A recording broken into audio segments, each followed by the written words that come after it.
I rise, sir, to wholeheartedly support this bill, the Medical Termination of Pregnancy Amendment Bill 2020. This bill, as we all know, aims at increasing the upper limit for termination from 20 weeks to 24 weeks under certain categories of women. Dr. Jadhav, you have 2 minutes. You have 2 minutes. 2 minutes. Yeah, I'll finish in 2 minutes. And removing this limit altogether in case of substantial fetal abnormalities. The bill also aims at constitution of medical boards at the state level. All these provisions, sir, particularly the one about increasing the upper limit for termination is in conformity with the medical advancements. Sir, this MTB Bill 2020 prevents a registered medical practitioner from revealing the details and the name of a woman seeking MTP, excluding a person authorized by law. Violation of this provision is being made punishable.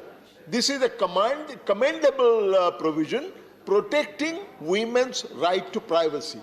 This will also be helpful for women in difficult conditions to seek safe abortion. Sir, when it comes to minors, the consent of a parent or guardian is required. The consent of a minor is not acceptable according to the law. Even under IPC, sexual intercourse with a minor, regardless of the status of consent, is considered a statutory rape. Now, according to the POCSO Act of 2012, under section 19 and 21, if a person has a knowledge of sexual offense that has been committed against a minor, he or she must report it to the police.